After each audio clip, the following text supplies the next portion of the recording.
महाराष्ट्र नवनिर्माण सेनेच्या महाराष्ट्र सैनिकांनी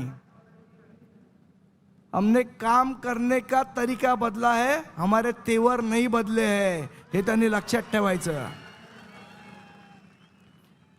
त्याचबरोबर या मुंबईची वाट लावणाऱ्या कंत्राटदारांना सुद्धा सांगतोय,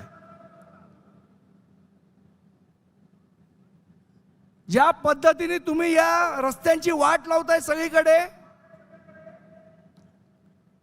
खड्ड्यात बसवून बसवून मारू एकेकाला, मग बोलू नका आम्हाला। महाराष्ट्र नवनिर्माण सेनेच्या महाराष्ट्र सैनिकाच्या नादाला नाही लागायचं। कोणतरी येतो मुंबईत, घाटकोपरची भाषा ही गुजराती आहे, महाराष्ट्राची मुंबईची भाषा ही मराठीच आहे, हे इथे येणाऱ्यांनी लक्षात ठेवायचं।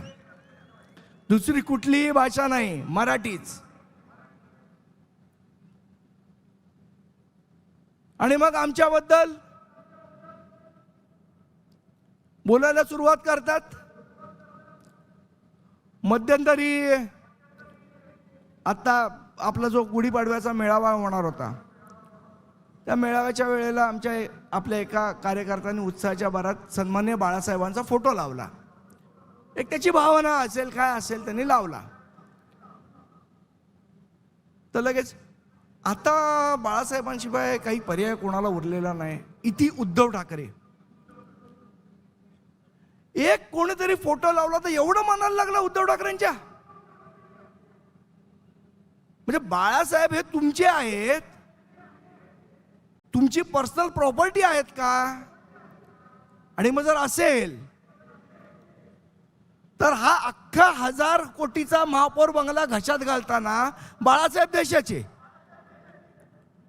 महापौर बंगला जेव्हा घशात घातला तेव्हा बाळासाहेब देशाचे, आणि कोणीतरी बॅनरवर फोटो लावला की बाळासाहेब तुमचे। हा कुठला दुटप्पीपणा? म्हणजे गेली 25 वर्ष या मुंबई महानगरपालिकेवर ज्या शिवसेनेची सत्ता होती, तुम्ही गेल्या 25 वर्षात या मुंबई महानगरपालिकेच्या भ्रष्टाचाराची एकही सुरस कथा सोडली नाही। आज आदित्य ठाकरे सगळीकडे सांगत फिरतात रस्त्यामध्ये भ्रष्टाचार झाला झाला झाला। हो झाला, 100% झाला। पण तुम्ही जेव्हा सत्तेत होतात तेव्हा भ्रष्टाचार झाला नाही का? तेव्हा रोडची गेल्या 25 वर्षातली आपण यादी काढा, 6 मारवाडी कॉन्ट्रॅक्टर आहेत, मी पाहिजे तर नावही सांगू शकतो त्यांची। त्या मारवाडी कॉन्ट्रॅक्टरच्या व्यतिरिक्त कोणालाही महापालिकेत रस्त्याची कामं मिळत नव्हती। मग ते मारवाडी 6 कॉन्ट्रॅक्टर, माझा प्रश्न आहे, शिवसेनेचे जावई होते का की त्यांनाच कामं मिळत होती? का कॉर्पोरेट कंपन्यांना कामं दिली नाहीत? का आमचा एखादा मराठी कॉन्ट्रॅक्टर महानगरपालिकेत काम करू शकत नव्हता?